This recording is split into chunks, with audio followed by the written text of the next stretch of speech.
Bololo, bololo, bololololololo. Biddle-doo-doo-doo, biddle-doo-doo.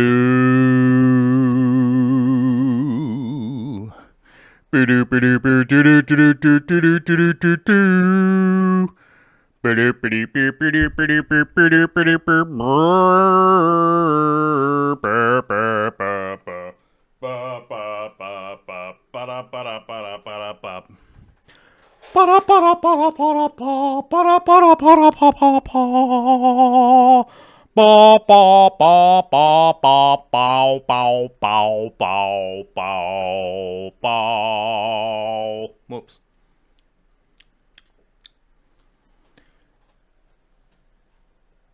Well, hello there, Internet. What's going on? I almost said that it was Monday. Come on now, it's not Monday. It's Friday.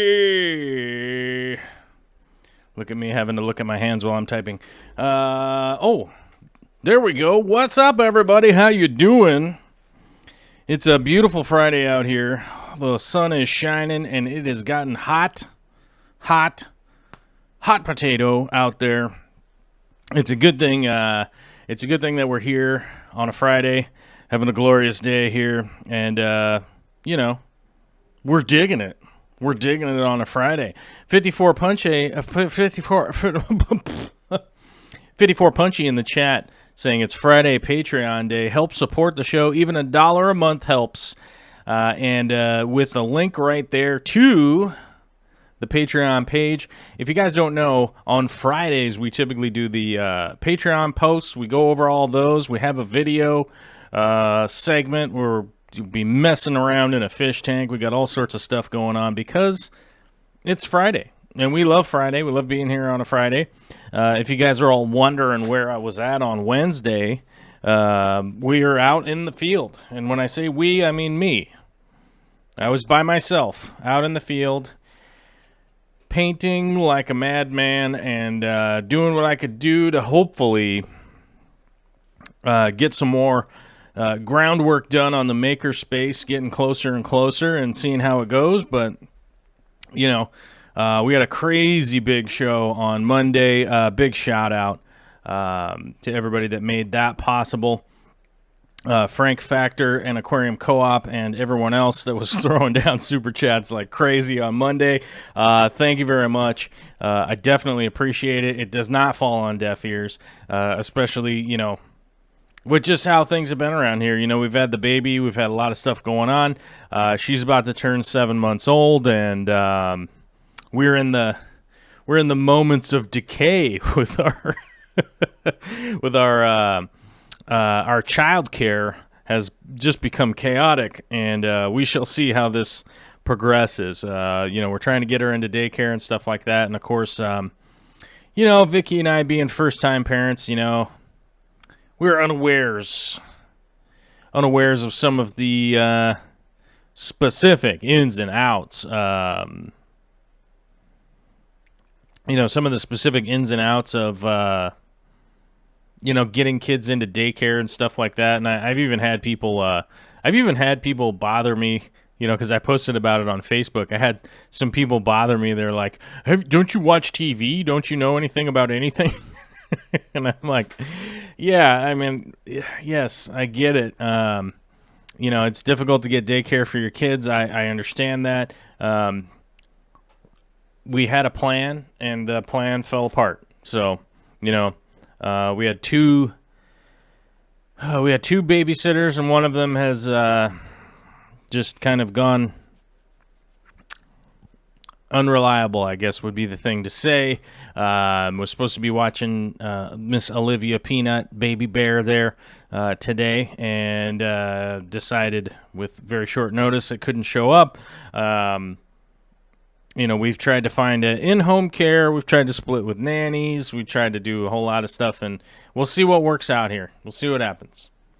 We're diligently working on it, and we'll see how it works out and how things continue to move along in the right direction as far as I'm considering how things are going. Things are just going in the right direction.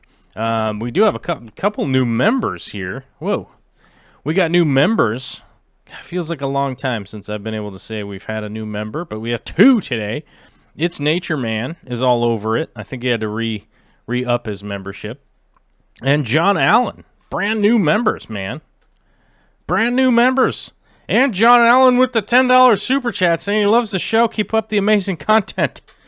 Well, thank you very much. I'm working diligently to keep the content. So I could keep the content coming. Like, frankly, I could just keep it coming.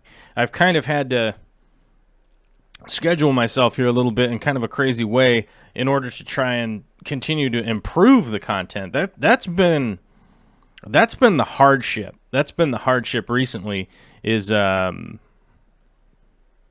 I'm having to improve the content. That's definitely a big part of what I'm trying to do, and that has definitely been a big part of just where I've been at over the last couple weeks and stuff like that. And it's, one of the big reasons for that is, you try to improve the quality and maintain the same amount of stuff coming out. That's a little bit difficult. And with all the other things going on, like the baby and work and this, and, there's just a lot of stuff going on. So I'm just doing my best to try and improve. And thank you very much, you guys, for, supporting what we got going here. And I'm just going to keep doing my best to follow through on what I got going on. UG Aquatics say, hey, guy, I joined last week. Well, that's right. Yeah, man. I just saying I had a feeling. I had the feeling, I have that feel like it'd been a long time. But my feelings are a little bit weird today. A little bit out of sorts. But that's just how it's been becoming a new dad, and just being like awake at all weird hours and running around and, me being 100 years old, that's not helping. I laugh, I kid.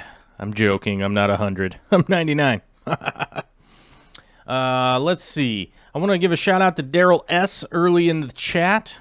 Ricardo Santiago was first to the chat today, and big shout out. Thank you very much for showing up first. Have the notifications and hitting the like buttons and all that nonsense. I guess we're supposed to hit like buttons, I guess. I don't know. We have to appease the algorithm gods of YouTube, and let them know what's up. UG Quadex says, I have a dirted tank, organic soil mixed with lots of EcoComplete. My pH keeps talking below 6.4. How can I stop this? You're going to have to buffer that. You're going to have to buffer that system, but... one of the things with all those organics breaking down from a dirted aquarium, pH is going to drop. That's just nature. You can fight against it. You can fight against nature all you like. Monumental waste of time as far as I'm concerned. I personally think that dirted aquariums are, well, let's first of all backtrack there a little bit and remind ourselves that it's not a dirted aquarium, it's the Wallstad method. If you haven't read the Wallstad method, 100% you should read that book. Or what is it? The ecology... I always forget what it's called. It's like the ecology of the planet aquarium. Ecology by Diana Wallstad, which is this book right here. Phew, it's gone up in price. There's probably not that many of them left. Although this is the second edition. This isn't the first edition, so I think... why are you... Stupid Amazon trying to lure me in with a Kindle credit? Nonsense. Nonsense, you fools. Here, I got the link here. So if you've never read this book, I would recommend reading that book. That's the Amazon link right there. You don't necessarily have to buy it from Amazon, but that'll take you directly to it. And by the way, if you use the Amazon link, full disclosure, it will leave a cookie in your browser, and then Amazon will know I'm the one that sent you to Amazon. So if you go on there and decide to order a whole bunch of computers and robots and camera parts and all that kind of stuff, don't do it right away after using one of my links, because then it'll know.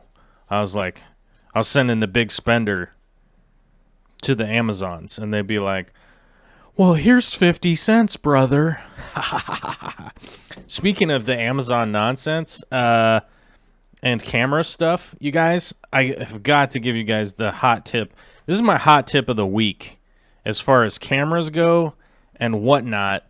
And hold on, let me get the link for it. Let me get the link for the exact one that I got.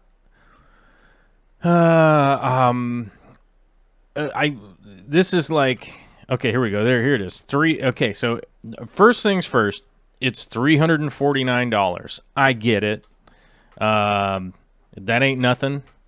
That ain't necessarily like nothing, but let's be honest here. Most of us own a $600 or a $700 cell phone,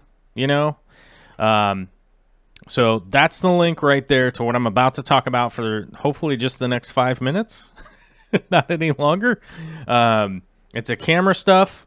This has 100% to do with the fish and the fish fam and you guys doing your thing with your fish tanks and whatnot, right?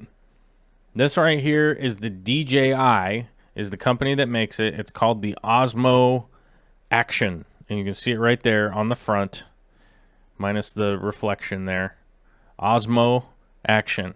And the link is right there in the chat. It'll take you right to the Amazon link.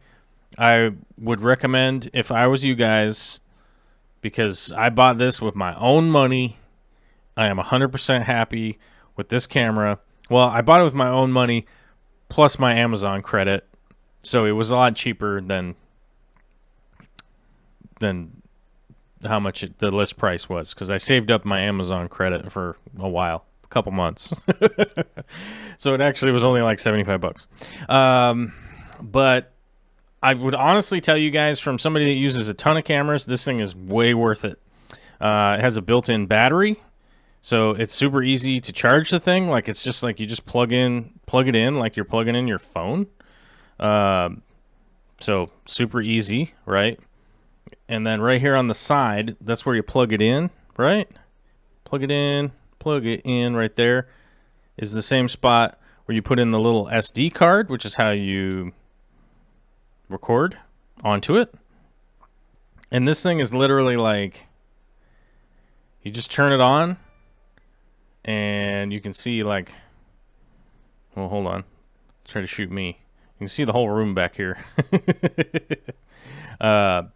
Turn it on, record. The ding-dang thing shoots in 4K. It's waterproof.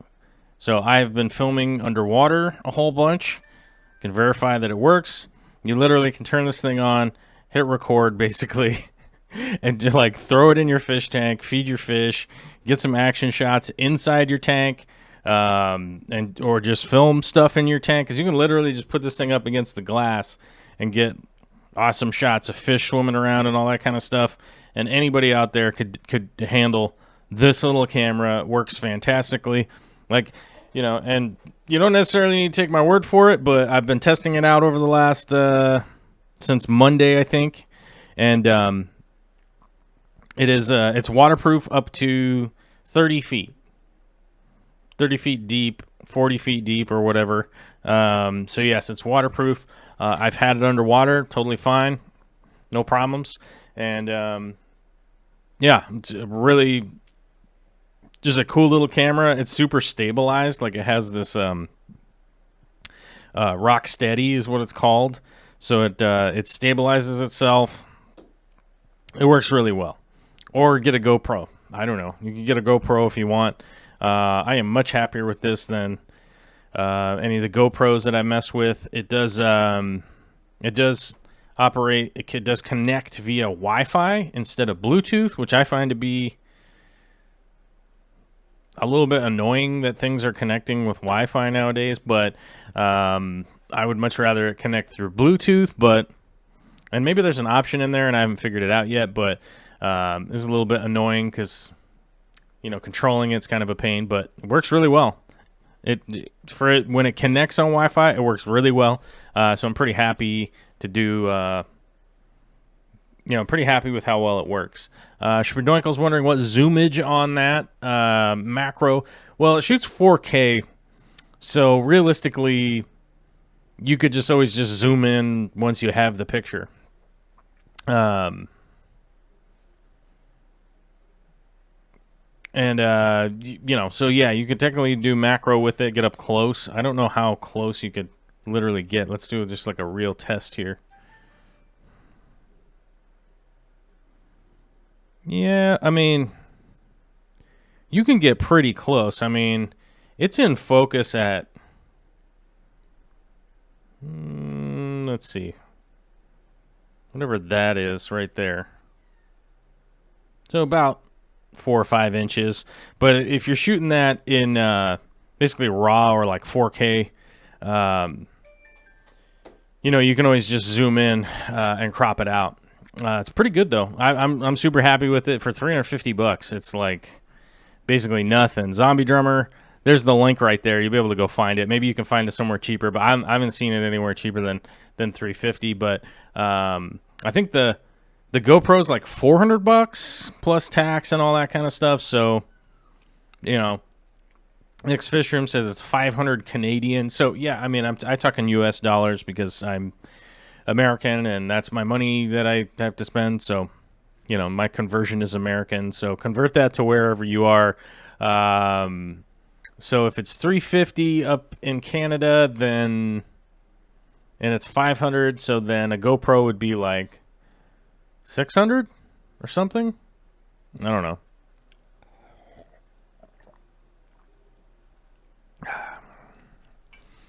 So yeah, it's been working pretty well, and I've been incorporating it into my workflow, so I definitely would go for it. Sci-Fi Swordsman, I've never seen that name before, but what's up, man? Says, Joel, I've been plowing through the podcasts from The Real Fish Talk and some of your old garden vlogs, and was wondering what happened to your plans for an aquaponic greenhouse system. I have the plans, and I get to work on it when I get a chance to work on it, and that is few and far between. I think as part of, part of the human race and just being a human is that, I feel like we all think that everything's going to work out or everything's not going to work out or whatever, and I do end up sometimes making kind of lofty plans just under the impression that things are going to work out. And as I've talked about before, I think Corey and I both thought that The Real Fish Talk would take off and it would be a project that he and I would definitely be working on a lot. And we didn't see that. Like that didn't happen, which is totally fine. I'm not mad about it or anything. I think maybe I'm a little sad about it, but we both just kind of had to shift gears with what our plans were, and we have to dedicate our energy to where we're where things work. Not necessarily doing projects just for money or anything like that, but you got to kind of put your energy where things work. Otherwise, you're sort of just running uphill always forever. And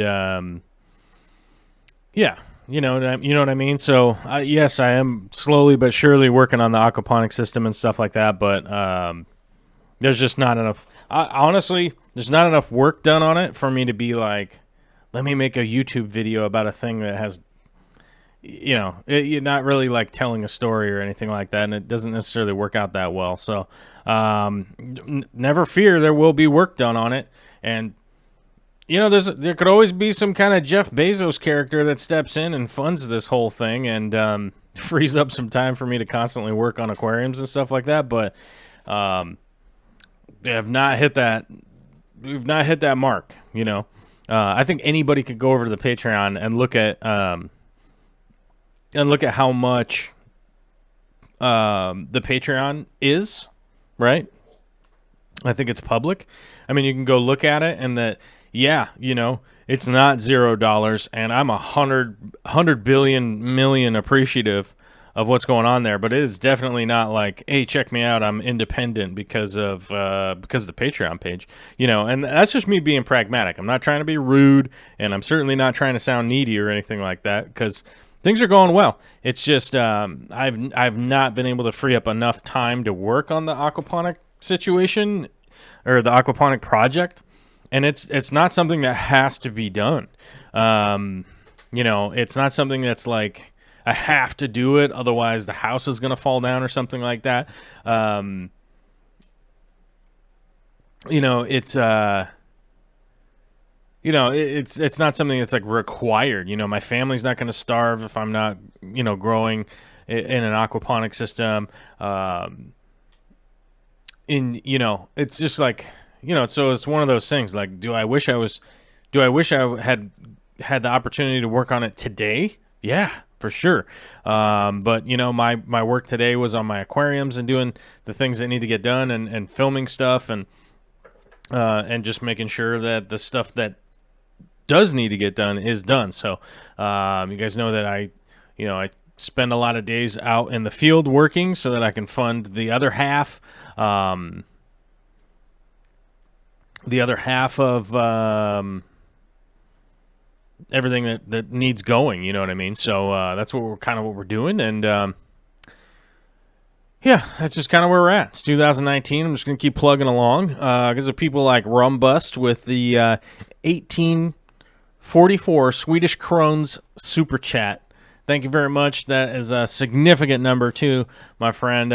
Those of you out there, Rumbus comes on and he super chats how many days I've been sober. He gives me a Swedish penny for every day that I've been sober. Thanks, my guy. And just as a reminder to anybody out there, like if you're struggling with drugs, alcohol, any of that kind of stuff, you can definitely make a change. Just keep rocking and rolling and doing what you can.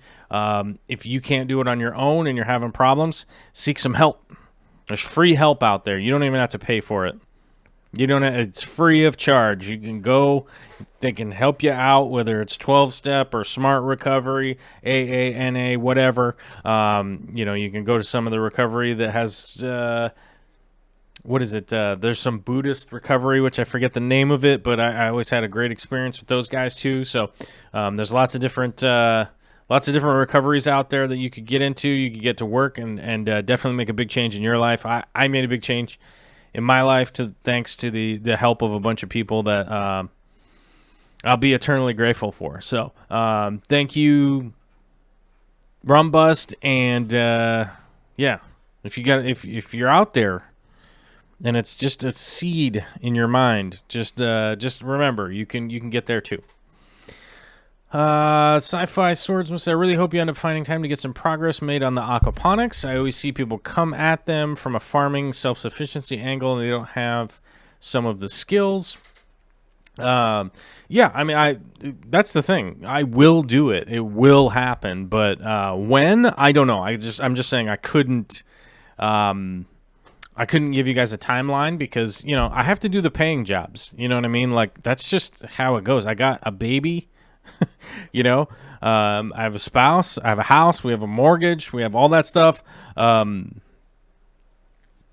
It really is like I have a mortgage, I have all that stuff that has to get done, and building aquaponics at my house it's not exactly paying the bills. That's just costing the bills. But we do have some of the garden vlogs and stuff like that coming up. We had a weird winter and things got kind of delayed because we had these late frosts, and then everything we sprouted in the greenhouse got cooked because it was like randomly 90 degrees out, and yeah, just unexpectedly 90 degrees, and some of that stuff. So there will be some garden vlogs coming out, and hopefully we'll get to those soon. But I thought we were going to film those this weekend, or film some of the other shots and the voiceover stuff this weekend. But I forgot we're going to Willamette Valley Aquarium Society 1 year anniversary party potluck. It's like a potluck. We will be there tomorrow. In Eugene, Oregon. So if you're anywhere near Eugene, Oregon, head over to the Willamette Valley Aquatic Aquarium society, and we will be there.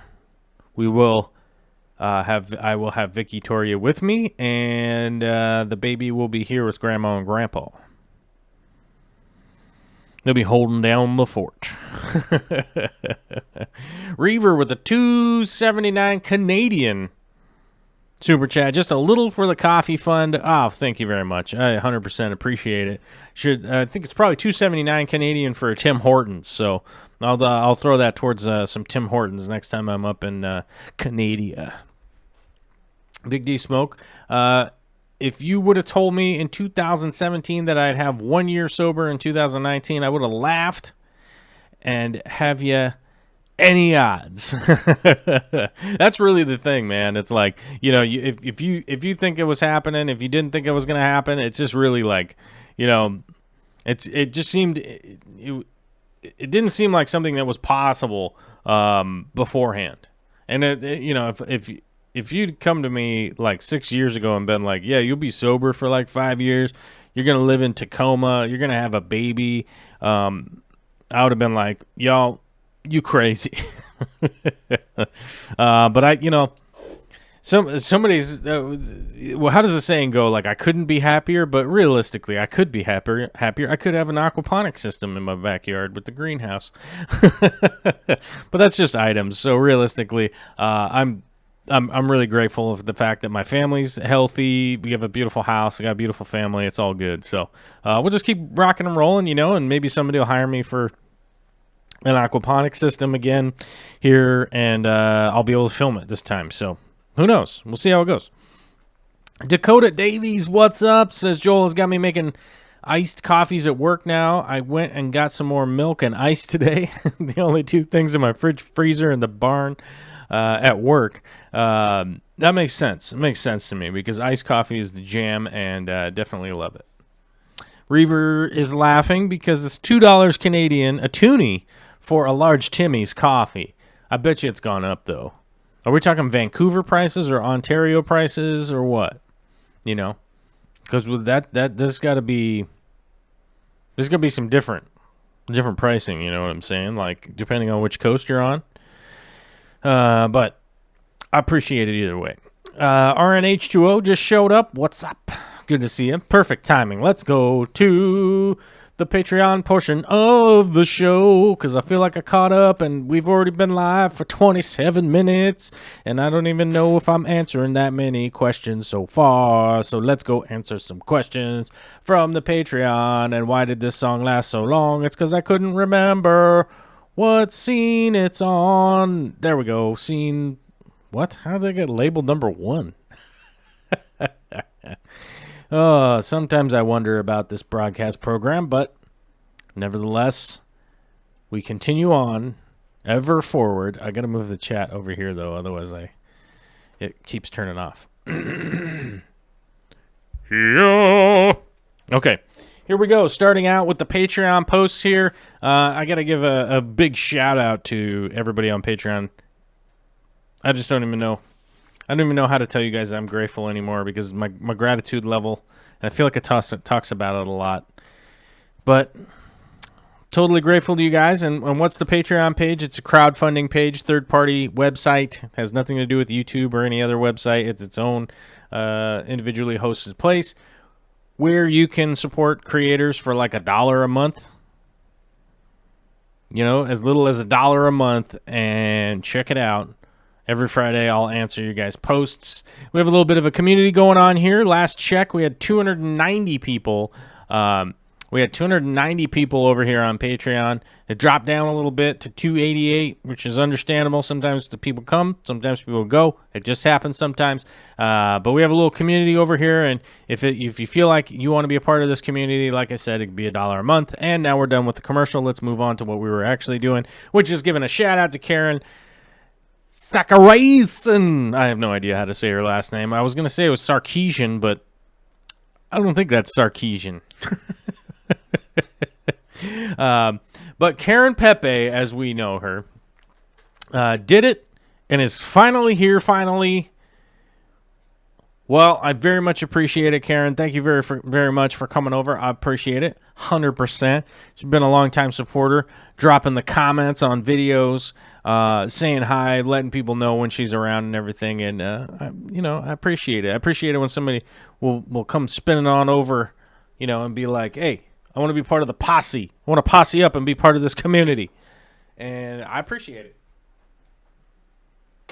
And I think one of the fun things about the Patreon is that, we're in a spot where, we are building a little bit of a community, we're certainly in the building process, right? It's not like we have 1 million people there and it's all crazy, but we are building a little community, and you get to post pictures, comments, all that kind of stuff, and people can comment on them and stuff. And I think that's a pretty wonderful thing. So, Huge Fish Face is here. What's up, Huge Fish Face? I dig it. Fish Tank Barn with $5 super chat, just right into the tip jar. He says there are Tim Hortons in Michigan. Well, I don't know when the next time is I'm coming out to Michigan. I don't know. I do have plans to go out to Minnesota, but Minnesota's kind of coming to me because Kang Lee's coming out here. A.k.a. Twin Cities Guppies, and I'm super excited. I hope we get to hang out like a whole bunch. Cheshire Cat sent this in, made a GIF, and you guys, big fan. And you guys will notice that I hit the little heart button. I wait to hit the heart button for a reason. I wait to hit the heart button on the show because if I look at everybody's post, like when they post it up, and I realized that, like, if I hit the heart button, like, right away, like, I liked this post, then I have to try and type in a comment, and it's impossible to, like, run all this show and type things in as comments. I've learned that. Well, for me, I don't know. There's probably some weird robot people out there that can pull it off, but this guy, I don't know. I'm not that coordinated to have all of these things going on and type all at the same time. If I started chewing some bubble gum, I'd probably fall right out of this chair and hit my head on the ground and just cry hard, down there in the dog bed. Anyhow, but I hit the like button while the show is going on purpose so that people get the little notification that somebody liked it while I'm on the show as a little reminder in case the people want to pop over. They're like, oh, wait a minute, I forgot. It's the Friday show, and maybe they wanted to come over and comment on YouTube or something. You know what I'm saying? And then they could be like, oh, I'm going to get my response if there is a needed one. But Cheshire Cat sent this in. I was trying to take pictures of my dwarf lily, but my female beta photobombed. Google Photo Assistant made a GIF. I like that. I like that Google just take it upon itself to make a GIF for you, But I like this aquarium lily. If you guys don't know, I'm a big fan of aquarium lilies. Whether it's aquarium lily or tiger lotus, any of that kind of stuff. Those cool bulb plants, Aponogetons, good point too. I love all those goofy plants that they're always a kind of a surprise plant. You know what I mean? Like you're like, oh, I've got this plant growing. Everything's kind of cool, and then it'll like melt off, and you kind of forget that you have it. And then a little time will go by, and all of a sudden start growing up from behind a rock or something like that. And you're like, oh, I forgot I had that. I dig that. I like that about plants. But it's also a reminder to people out there, like if you do have a plant melt off, don't despair too much, because sometimes you want to check your water and you want to see what's going on. That maybe something strange going on with your water could have triggered the melt off. But typically speaking, they when you have a plant melt off, it's normally just adapting and kind of doing its thing, or maybe it thinks it's the end of summer and it has to like go hibernate for a minute and wait for spring to come back, which is going to be not that long realistically, because our tanks are normally really stable as far as the conditions and everything. So yeah, who knows? Maybe just doing the water change freaked the plant out and made it think, oh, we got to hide for winter. I've had that happen. I've had that happen before.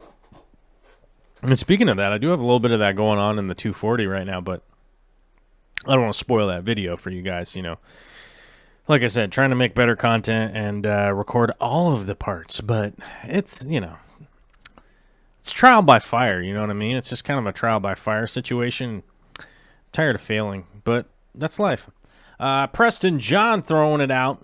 If you guys don't know, I got my Scootin' Fruity Puffers from Preston John, and if you are interested in getting some Scootin' Fruity Puffers, contact Preston immediately.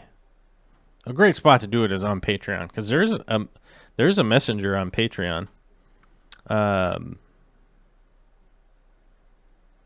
Like, I'm getting messages on Patreon right now from Ada. Not a problem. I'll get back to you after the show. Can't type. Like I mentioned, if I try to type during the show, I'm going to fall off the chair and cry. I was going to say I was going to die, but I won't actually die. You guys, I'd just be really, really sad about my misfortune. All right, anyhow. But Preston John sent this in. It says, I'm in need of some more male beta rubras. My male has had a mouthful for 11 days now. 3 females just waiting for him. Yeah, this can definitely be an issue. You know, especially with beta breeding. You know, you have an offset like this, and yeah, if you need to order some more, I would definitely go with the wet spot in Portland, Oregon. That's where I would go. Those guys have always been the best as far as I've ordered plants from, or not plants, but fish and stuff from in the past. And those guys have always done a great job. They're all really super cool peeps and do a great job of having a very healthy selection of fish, in not only a large selection of fish, but also healthy as in health. Ooh, right? It's a double whammy of healthy. Earlier in the week, I was asking you guys about discus fish on Patreon, and Vince Grippa slapped this together. He says, these were my old discus. I just recently gave them to my local store to be show fish for the store. They are Stenker discus. I don't know if I'm ever saying that right. Stenker discus, and they used to spawn at +8 pH. My favorite is a Dark Angel on the top right. Their tank became my Scootin' Fruity Puffer tank. Ooh, that makes sense. Swap around a Scootin' Fruity Puffer tank after the discus come out of there. But man, I'm wondering if this fish and this fish are the same. Nope, that's not the same fish. The markings are different right here and here. Different. That's 5 different marvelous looking discus. I gotta say, the leopard skin always kind of stand out to me for whatever reason. And well, for whatever reason. I bet you guys probably know the reason, because they're really pretty. So they stand out. What do we got here? Justin E. says, I'm glad to have joined the Patreon community. Everyone is awesome and supportive. A $5 super chat to let us know that. Whoa. Thanks, brother. I appreciate it, Justin. Crash, would you like to check out Ashinomi's futons? I don't know. Tell Corvus to check this plant out.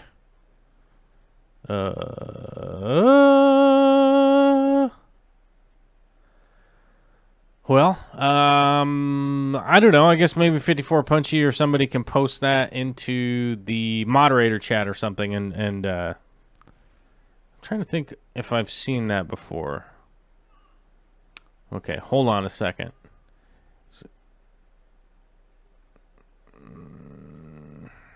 Let me see here. Let's see what we got. All right, I'll bite. Let's see what we got. I'm trying to figure out Ashinomi's fluitons. Oh.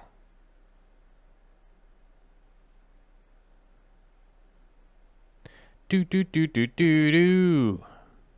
water pea. Oh yeah. I think if I remember correctly, Sean had some of this. And I wasn't too fancy on the immersed grown stuff.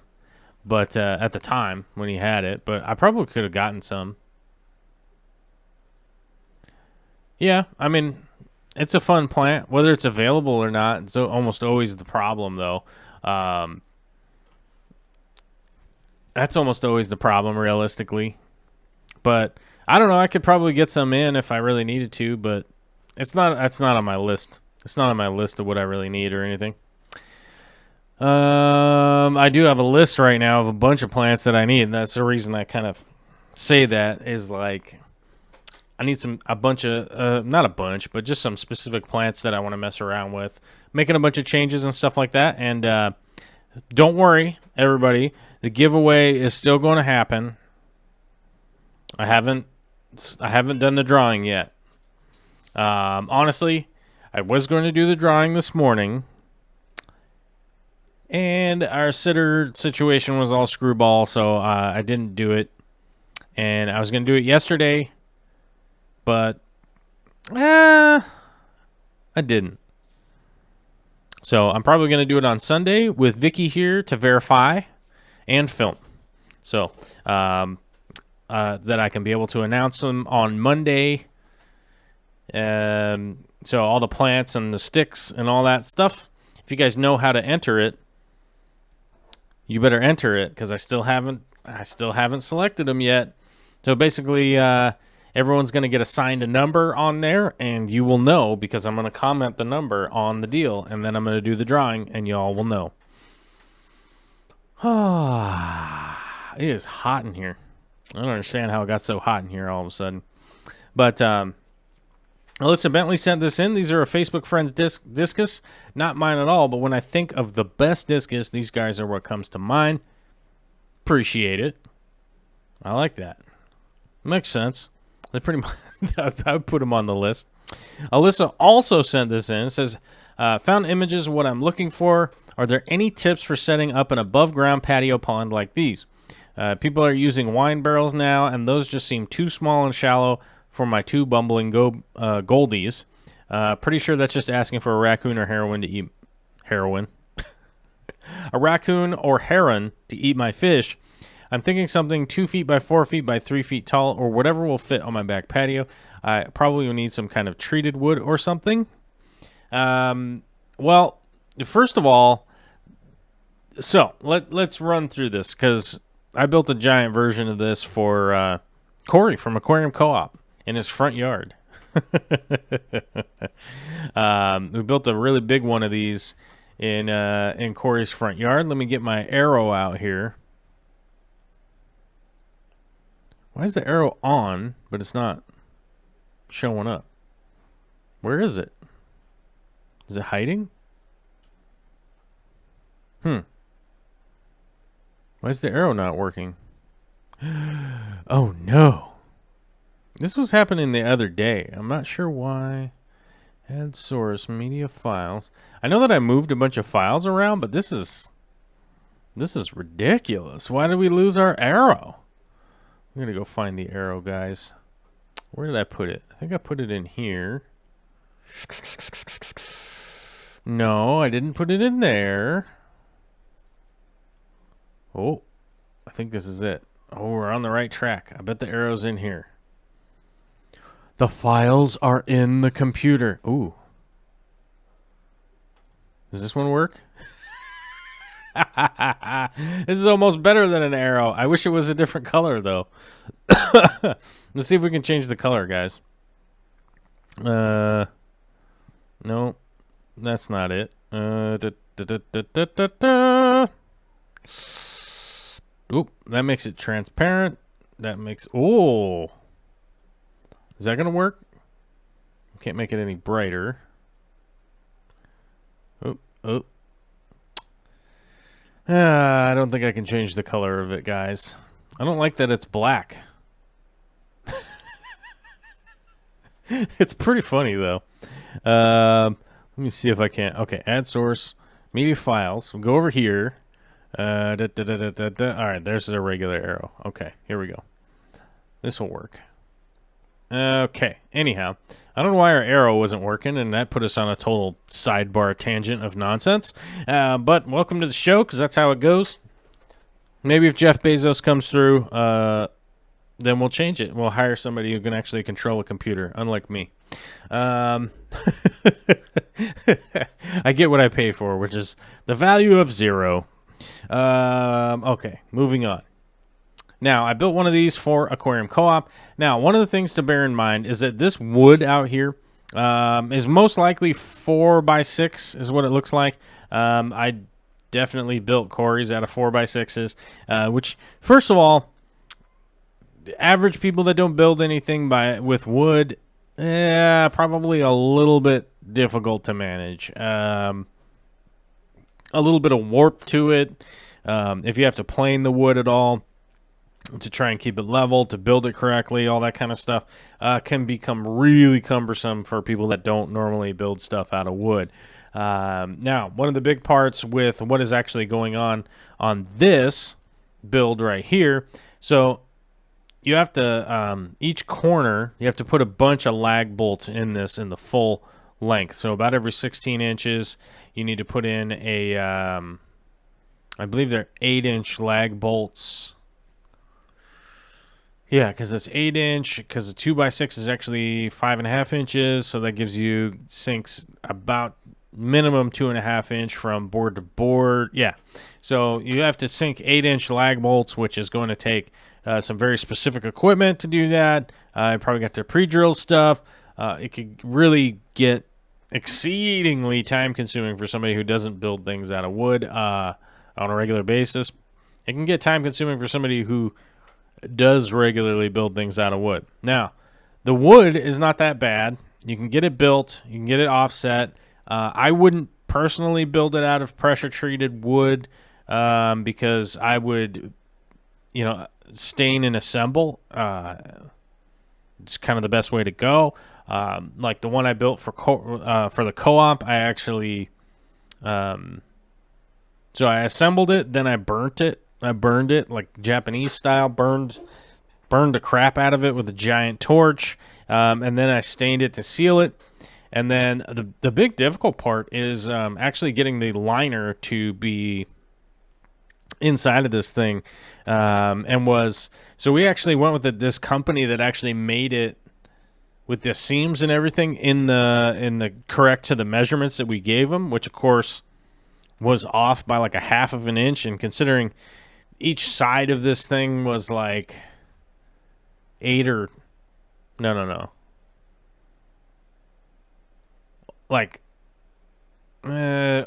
each side was 10 feet across. It was exceedingly difficult to get the liner to fit in because it was just off just a little bit. Like, the liner was like so accurately made that it was off by just a tiny bit, which made it insane to try and fit it in there.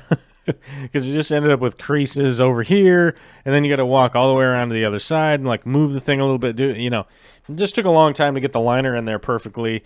And that part was quite expensive because we were buying the that pre-made, made to fit liner. So it was a little bit of a pain, but kind of problematic. You definitely need to build this thing at least deep enough to stop from the herons from getting in there, raccoons for sure. We are up here in the Pacific Northwest where your koi, goldfish, all that kind of stuff will be eaten and will be eaten and will be eaten by the predators and stuff around here because they're aggressive and those fish are not prepared to like fight them off. So they do need to basically just hide from the predators and stuff. And if they can't go deep enough, they just get eaten,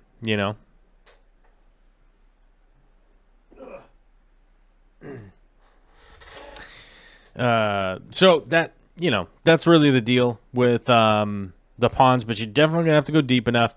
It's gonna cost a fair bit to do this, so I would just consider going in with just like what your budget is and what you can do, because there's definitely some other designs that could work out a lot better depending on your budget. You know what I mean? If it's one thing to be like, oh, this is the best thing possible, but it's going to cost like $100 million. It's like, okay, I get it. You know what I mean? Like Lamborghini's like air quote the best car or whatever, but I can't afford it, so that doesn't matter.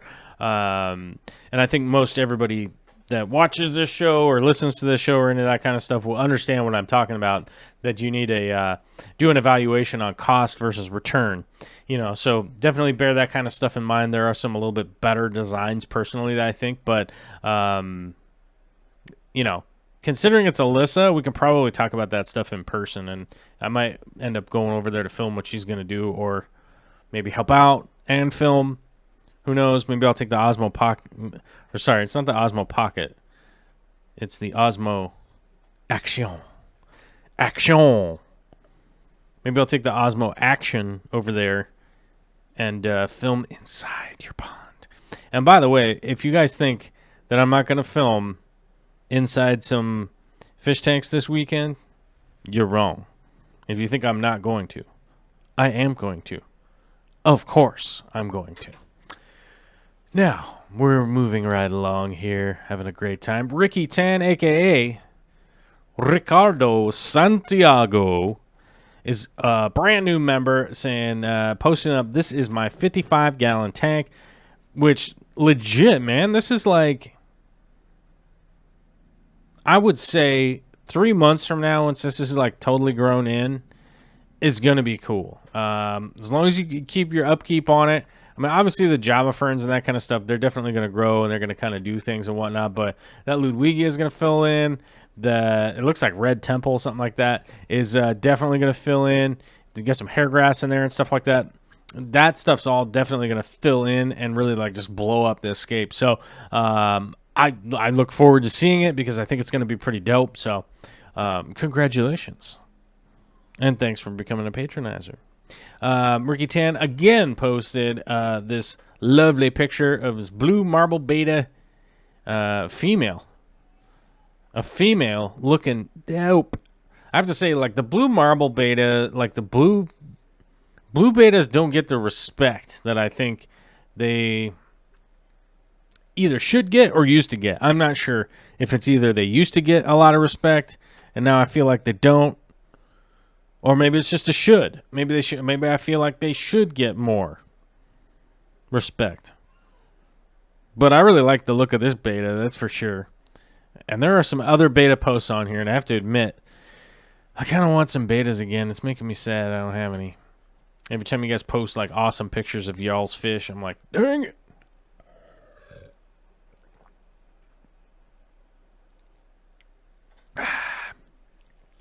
Justin E. rolling up with a decent post here that's probably going to be helpful to some people. Hey guys, I'm pretty new to the hobby, but I love live plants in my tanks. I want the best for them, but I'm kind of confused sometimes when I should dose ferts. I have a Flex 15-gallon and a 5.5-gallon, and a 5.5-gallon tank. I do water changes on Mondays, Wednesday, and Fridays, 20%. Should I be redosing each time I do a water change? Sorry, by the way, don't mean to sound stupid, but I am curious. Yes.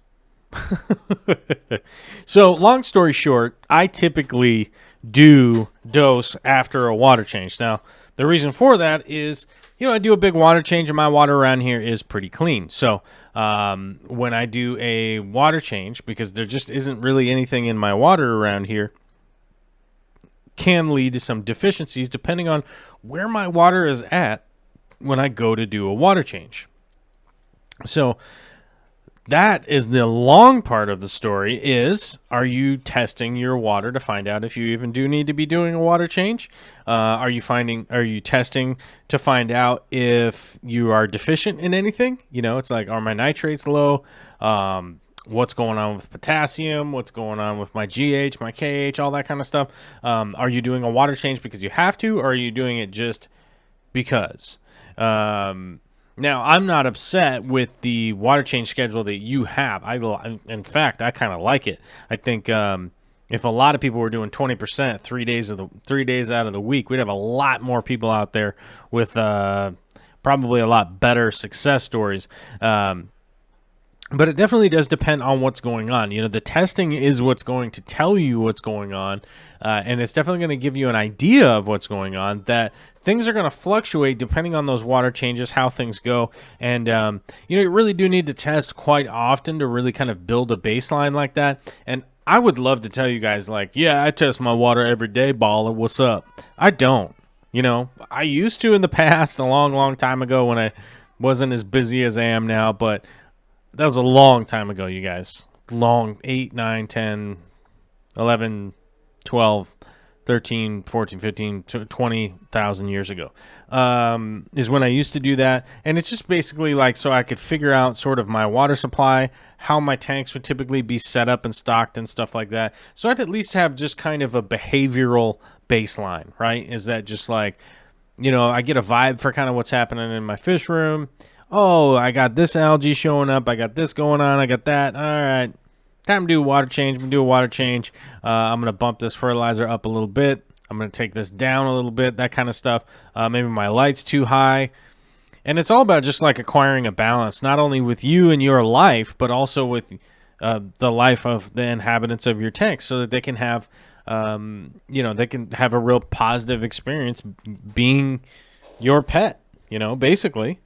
And, you know, so like I said, it was quite a few years ago where I was really, really, really testing. But I also have all the tests out there, all my liquid test kits out there ready to go at any point in time so I can really start to build a picture of exactly what's going on in my aquarium and how I should adjust for it.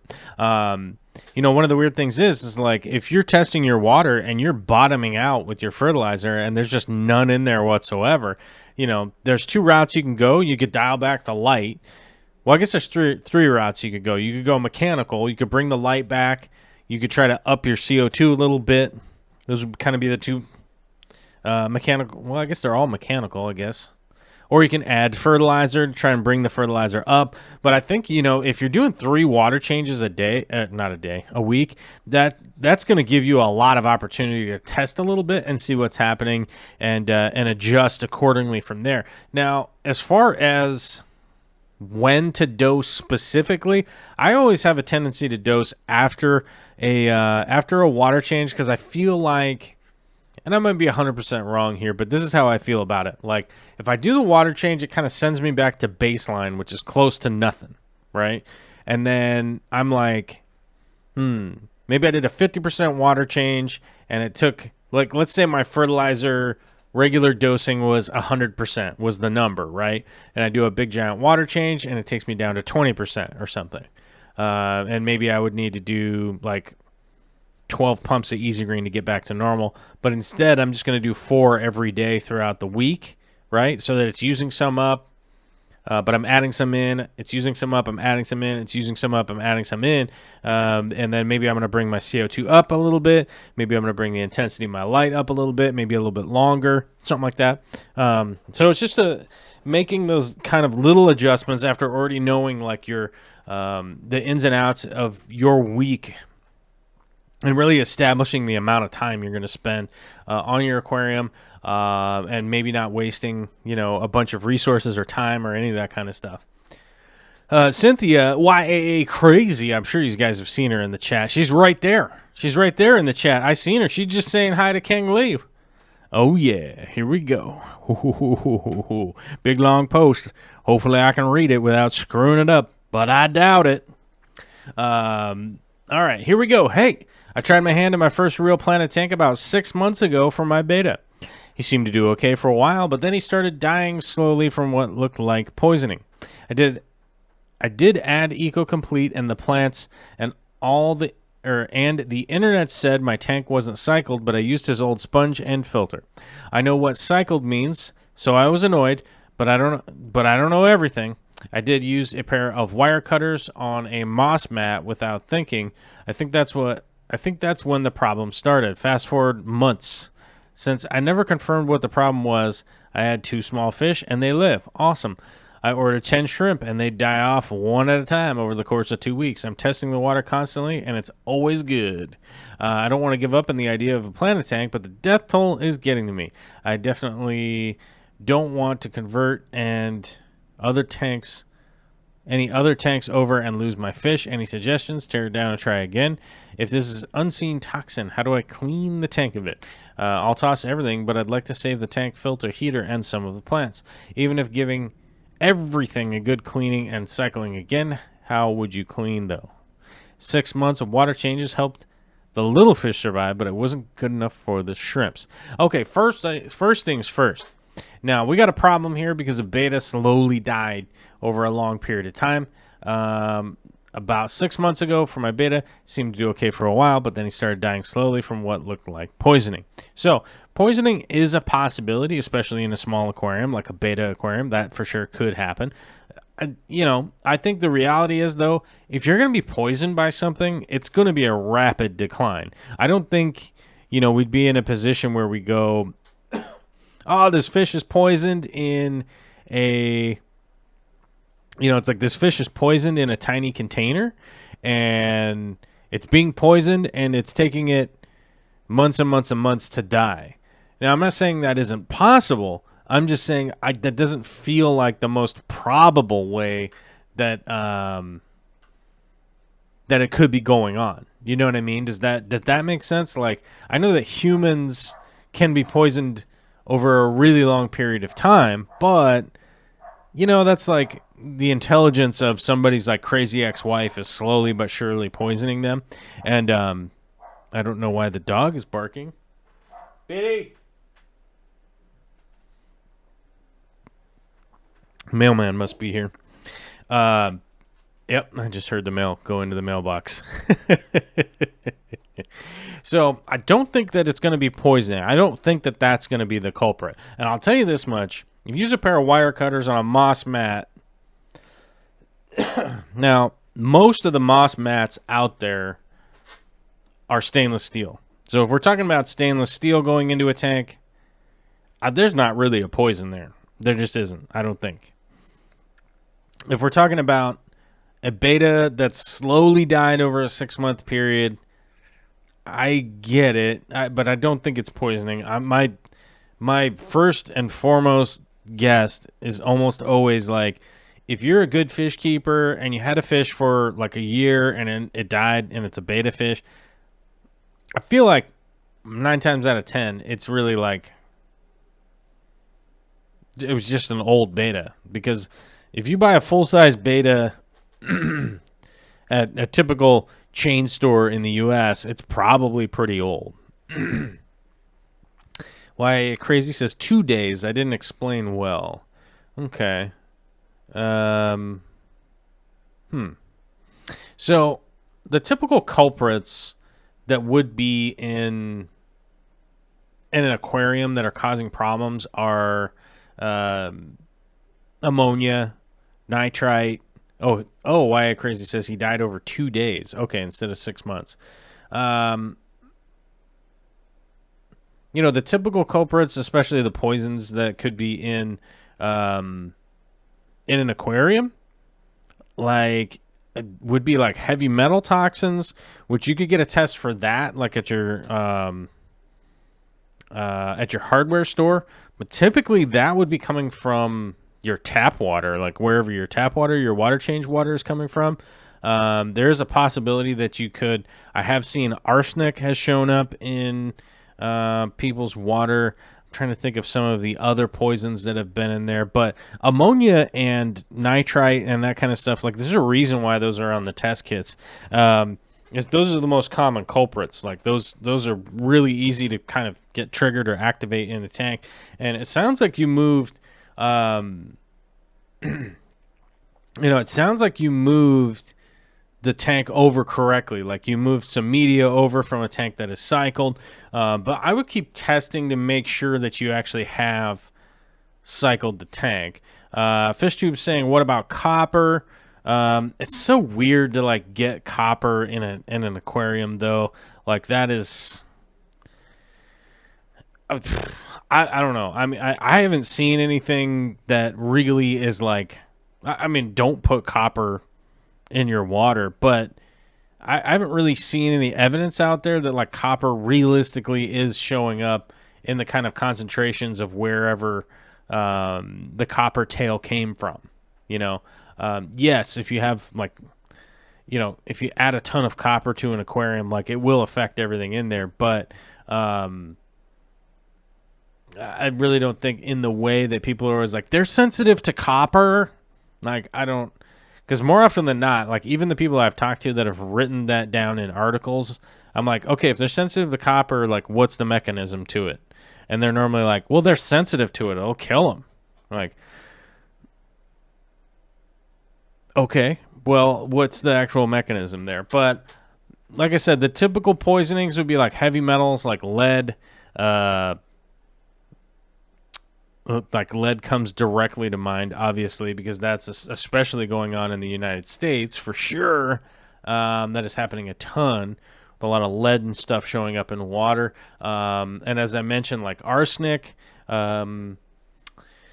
you might be using a dechlorinator that only does chlorine and doesn't deal with chloramines.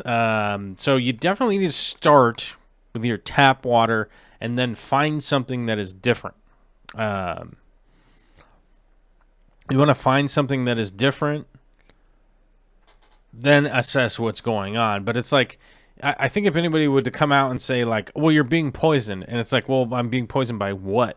Like, well, I don't know. You're being poisoned.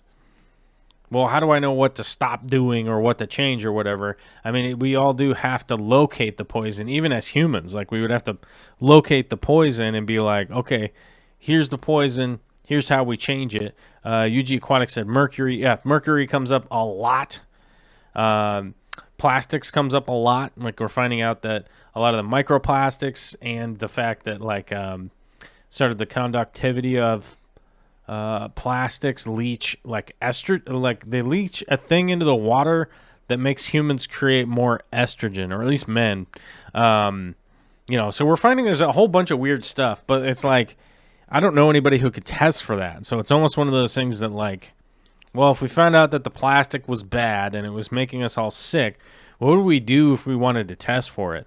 I think the reality is we have to test for the stuff that we can, and try to find out what's going on. But I think if anybody's tank is being poisoned, it's more often than not the tap water. Like something is going on with the tap, and I think that's really one of those things. Preston John found an old green penny in one of my Neo tanks. Didn't hurt him. But Michael Sarr says, I had a penny fall into the sump of my reef tank. Not good.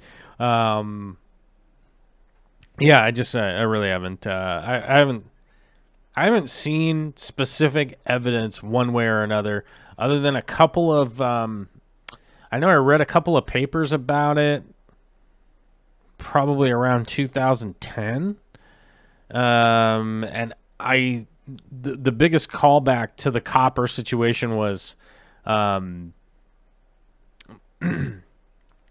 of the people that were writing about it seemed to be like, they were just saying that it was, and they weren't necessarily like talking about the mechanism, and it didn't seem to be peer-reviewed. So I don't know. We'll see what happens. Anyhow, if you're looking at poisons, like find out what's going on with your tap water and try to find something at least between the two, from baseline. So if you test your tap water, right, and you find something in there that you know is poisonous, you go, okay, wait a minute, here's what's going on. Now, if you test your tank water and you find the baseline for each one and what's different, then what's different between the two, then you can start to figure out like what's going on there. James Handy says, but lead weights on plants. The lead weights, with air quotes, lead weights, they aren't actually lead. They're not actual lead, so don't stress yourself out. Longhouse Incorporated is asking if I'm doing another planting video soon. Of course. Check this out. How soon do you want a planting video? Gaboom! Aw. What happened to our planting video? Yeah, there we go. And there we were. We was What's with this video? Play. There we go. And we got our planting video on demand. If you come to the internet, I'll play a planting video during the show. All right, let's go back. Sorry. We had to do that. I feel like I had to stop the show and just do that for a second. Mainly because I'm crazy. But yes, I will be doing some more planting videos soon. I have a few videos that'll be coming out while we're gone for one day. I'm literally going to drive approximately 10 hours to go down to the Willamette Valley Aquarium Society potluck 1-year anniversary, go to sleep, get up at like 5 in the morning and drive all the way back so that Vicky can be back here for a meeting that she scheduled on Sunday. So I literally planned this out. I spent money on the credit card so that we could stay at a nice hotel, so that we could go down to Oregon. We could sleep in, have some breakfast in the morning, chill out. It's a long drive back. I got Grandma and Grandpa here to watch the baby Peanut all day. This one right here. So we could sleep in on Sunday, try to recharge Victoria a little bit, and she scheduled a meeting so that we have to get up at like 5 in the morning and run out of the hotel. And you know what? I love her dearly. I love her to death. So I don't know. I'm trying here, guys. I'm sad we don't get to sleep in. But here's the thing, like, I'm going to be up at 5 anyhow. Vicky was the one that was going to be sleeping in, so she's the one that's, like, sacrificing her own situation. And realistically, like, I probably would have slept on somebody's floor and just got up and driven back anyhow. So either way, it's going to be fun. I'm going to get to sleep in a nice bed and stay at a hotel. It'll be fine. UG Aquatics says, copper is super toxic to everything. That's how it kills shrimp. Those meds use copper sulfate, a very concentrated form. Shrimp have no body mass, so very little copper is lethal. So copper sulfate, yes, is lethal because it's activated with the sulfur, right? But if you have copper pipes in your house, you're pretty good to go, right? So it's one of those things. Copper sulfate is different than just copper. So we need to bear that in mind. Let's see. Swampfish says, right, it seems that way, but it's the mechanism of how it works. Why does it kill them? It's toxic is pretty vague. Yeah, that's, you know, as Michael says, anecdotal evidence for the win. Yeah, that's the problem, is that, like, if we can't show the path of how something is happening, right? If you can't show, here's the evidence of the path of what's happening and then what the mechanism of what's happening, like, it doesn't mean anything. It's like, I think the earth is flat because I looked out the window and it looks flat. Right? I mean, that's where, like, the flat earth people are coming from. Like, they have no evidence. And I even watched their Netflix documentary, which made me want to jump out the window. Sorry, made me want to jump out the... Maybe they have a different name for it or something. I don't know. The flat earth window? To be brutally honest, and because every time they went to go test their theory, they were proven wrong, and then they would go back and be like, well, I'm going to tell you why the thing was wrong. We have to figure out how to prove this wrong. You know what I'm saying? Like, so I don't know. I would like to see more papers, and I'm also saying that I don't know necessarily 100% the mechanism. I'm literally saying, like, some of the stuff I don't know because I've tried to find actual studies that back it up, and almost every time I find anything to read about it is that people are just like, copper's toxic. And they're like, okay, I mean, if you say lead is toxic, right, I could go look up a whole bunch of paperwork as to why the mechanism of getting lead into your brain and how it's toxic. You know, I've seen some things about copper sulfate and a couple of other things, but, you know, copper sulfate, like, why that's toxic, but not just plain old copper. You know, because copper's in a ton of things that we eat, you know, so I don't know. Ice cream is toxic if you eat enough of it. Yes, well, because we know of the mechanism of eating too much fat and sugar on a regular basis. We know the mechanism of why that's bad. If you have too much fat, too much sugar, you're going to gain weight. You're going to become obese. You're going to have a higher risk of diabetes. And I mean, I can really go into the actual breakdown of like why if you ate ice cream like every day at every meal, like why that would be a bad thing. Also, like having a lack of diverse types of food in your diet is also bad for you. Same, it's also bad for your animals, whether it's a fish or a dog or any of that kind of stuff. Like you do need to have, you have to have a diverse diet. Like it's very, that stuff's all pretty important. But we can also look through the studies of the mechanism on that stuff. So if anybody knows where those studies are, feel free to like post them in the comments or whatever after this video is done, because I have looked for them and I just kind of tossed up my hands eventually. And it's been a long time since I really looked. So, I'm basically just trying to bring up an example of like, yes, I tried to research something and kind of just ended up running into a wall because most of the stuff just seems to be anecdotal. Swampfish says, people around the world think there's an imaginary man in the sky in some form or another. Doesn't mean that they are right. It also doesn't mean that they're wrong, but it also doesn't mean that they're right.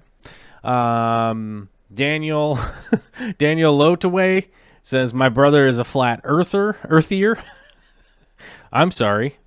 That would be incredibly difficult to deal with as a human. Big D Smoke, people around the world think Elvis is alive too. Yeah, we need evidence. It's possible the beta and the shrimp were isolated cases, not related. Beta could have died from something else. I understand the frustration. I've been having some problems with one tank as well. Now, on the shrimp side of things, typically if you get a bunch of shrimp and they just die off one by one like that, I wouldn't think that it's poison. My first thing that I would go to look for is, were these shrimp imports? Because typically speaking, in my experience, it's the shrimp that's just been imported. It is extremely stressful to fly shrimp around the world. I mean, it's stressful for fish. It's extremely stressful to fly shrimp around. I mean, even people that do it would tell you, like, yeah, it's dangerous, but we kind of just have to in order to get some of these shrimp around in the hobby, and especially to avoid extinction. I mean, if you're talking about a shrimp that lives in only one freshwater stream somewhere in Thailand, somewhere where they're going to develop the area and that shrimp is going to go extinct, it's like, that's oftentimes like the motivation from a lot of the people that collect a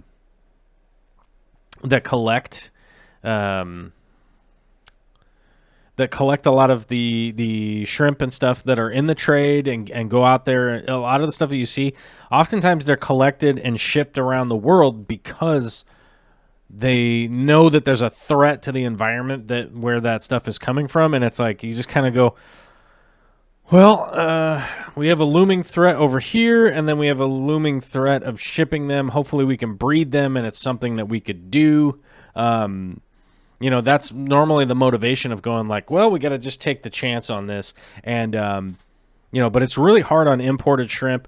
I got some, every time I've got imported shrimp that were not aquacultured, it is basically like a ticking time bomb of trying to get them to breed before they all one by one die off.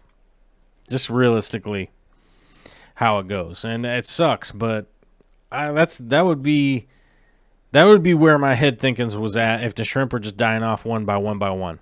They were probably imported and they're probably just going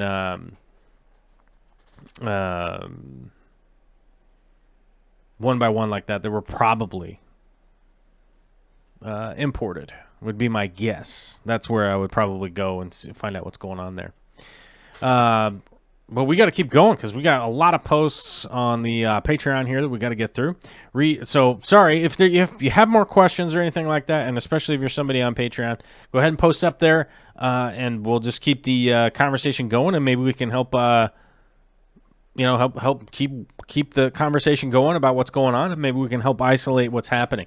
One of the reasons that I'm all about building a community and like being out here on the internet and stuff like that is because we're trying to garner more information. And I know that I don't know everything. I certainly do not. 100% don't know everything. I don't even know that I don't know everything. That's how much I don't know everything. If we're talking about, somebody could go like, oh, I saw a paper on that. You could forward it to me and I could check it out. And hey, we'll kind of move forward.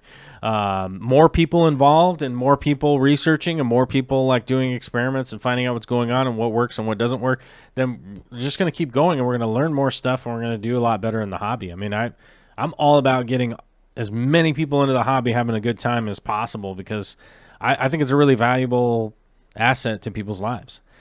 Hey, y'all, from Reed. Here in Northern California, PG&E has announced that they'll be more aggressive with shutting down power during the high fire conditions. This could mean potentially up to a week without power with temperatures that may be triple digits. I've been trying to put together some sort of plan and supply kit to make sure that the tanks are well covered as possible. So far, we've decided to get a USB air pumps to run the sponge filters with power banks and solar to keep them running. We're moving tanks into a cooler area of the house and we'll keep supply of water, both frozen and in 5-gallon jugs to try and moderate temperature. Are there any thoughts on those ideas or other ways we can be responsible fish parents? Now, let's kind of dig into this for a second. So it's super hot outside, right?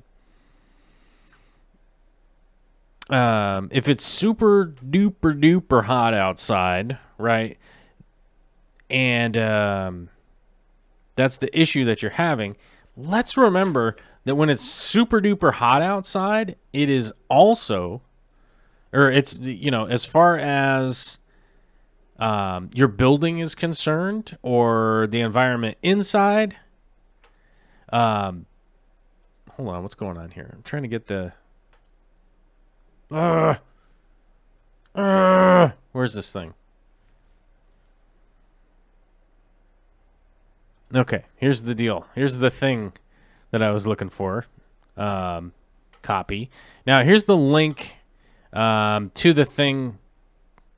Where? Paste. There we go. There's the link to the Aquarium Co-op link of the USB air pumps that I got just a little while ago. And I've been messing around with those, and they work pretty fantastically. So that's what that link is that I was just putting into the chat. Now, back to where I was at before. If it's 100 million degrees outside, your building is reacting to it the exact same way if it's 100 million below zero outside, right? Because all of the insulation and everything that's going on in your house is you're trying to maintain an environment on the inside. So you're trying to maintain a temperate environment with utilizing insulation, heating, cooling, that kind of stuff. Now, what I would do personally is I would look into, first of all, what's the insulation situation like where your fish room is at? Is there something that you could do to help? Is there something that you could do to help the insulation properties of the room that's going on, right? Because if you think about it this way, like let's say you have this crummy old garage, and when the sun's shining down on it and all that kind of stuff, it gets. Like, let's say it's 110 degrees outside and it's 140 inside.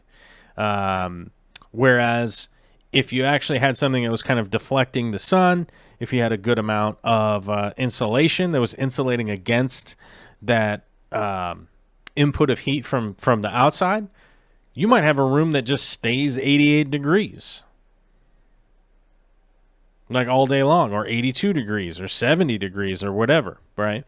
So you might want to consider some of the building properties that you have going on that you might literally be able to spend $200, $300, $400 on some insulation, fixing up some things, and the temperature in there would just stay reasonable instead of trying to tote around ice and kind of do all this ice stuff and those kinds of things. Like, that's what I would do. That would be the first thing that I would do, is just make sure that I would literally make sure that the insulation is rated for what that space needs to be. That I put in a lot of work into my fish room that, if you go outside right now in the garage portion in my shop, it's like all super hot in there. But if you go into the fish room, it's like, oh, it's 78 in here. Like, all the time. Well, no, sorry, it's not 78. It's like 70. Yeah, it's like 78 in there. Yeah. I was going to say it was 72, but our house is set to 72 because of the baby. Our daughter, we have an infant. It needs to be a little bit warmer in here. But yeah, it's like 78 in the fish room pretty much all the time. And it's because I have a dehumidifier in there and a lot of insulation just from stopping, the external temperature changes having anything to do with really what's going on inside the fish room. So that's what I would do first and foremost. Will that work forever? No, but you'll be much better off in the summertime because in the wintertime, like let's say it's 20 below outside, you never have an opportunity to be like, well, let me just open up the door and we'll let in some fresh air or anything like that. Now in the summertime in like California, like at nighttime, you can literally just be like, oh, we're going to swing the door open here, let in some fresh air, all that kind of stuff, and you'll be good to go. Whereas in like northern Minnesota, when it's like 40 below or something like that, and it's getting too cold in the fish room, you're going to have a problem. So, you know what I mean? It's like you can't just open the door and like, oh, we're going to let some more cold in. It's even colder now. So you're not going to have to generate that much heat. You're just kind of trying to avoid the hot, right? Now, with the power being out forever, the link that I just posted into the chat takes you to Aquarium Co-op. I'll post it again. Takes you over to Aquarium Co-op where I got those little USB nano air pumps, right? Now, I took one of those, and you hook it up to that Zis filter that Corey's been selling, which you'll be able to find if you guys are over on Aquarium Co-op. It'll be easy for you guys to find. It's a little air-driven K1 Media style filter that, yeah, you can make them out of 2-liter bottles and an air pump and blah, blah, blah, and all that kind of stuff. Yeah, you could make them. I don't know. Personally, I find like it's a gigantic waste of my time to be making tiny K1 filters, especially when they only cost $25, right? And I mean, really, how many do you need? You know what I'm saying? How many of those filters do you need that you're really going to save money? Because like, let's say it takes you an hour to put one together. Like, if it takes you an hour to put one together, just buy one and plug it in and get going. Because even when you're done making it, it's not ready yet because you have to leave it running for like a week for it to break in and really build up the bacteria inside it and stuff like that. But those little USB air pumps, one of those filters will keep all your bacteria going and your oxygenation going, and super easy to make sure that it's working right and stuff. And that would be my recommendation here is this filter type filter or a sponge filter. Sponge filters are obviously much cheaper, so if you're already running sponge filters, just stay with a sponge filter. But if you're like me, I'm finding those little Zis filters to be quite beneficial to my little setup. So it's working out pretty good. And then UG Aquatics says running water stays cool. Intercooled with a fan on it can make some very cool temperatures. Maybe a trickle tower with evaporative cooling. You could do that, but Reed is mentioning that later on down here that they got some solar panels and stuff that they're working on. And like, if you got USB powered air pumps, a solar panel that charges up those batteries and stuff, you're good to go. Fish Lover says out of stock. Oh no. Yeah, I mean, they might be out of stock right now. They'll probably be back. I mean, let's be honest. They'll probably be back at some point in time. I don't know.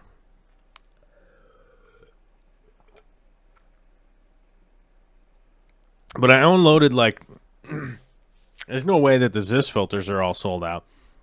I would get the Zis filters now. Get those broken in because I got the Zis filters and I'm breaking them in so that I know that I have them because I've been testing them out kind of side by side doing a test on them, and I'm pretty happy with what they do. So sorry there's no USB air pumps right now, but they'll be back. I know that they will. So but just so you guys know, that's what I think is a reasonable thing. You can buy a USB battery. You have something to charge that up with, like a little solar panel. Like we have the solar panels that we go hiking with. They'll charge that battery up, and then you're good to go. Was adjusting flow on a Zist filter and dipped my bust line in the tank. Don't do that.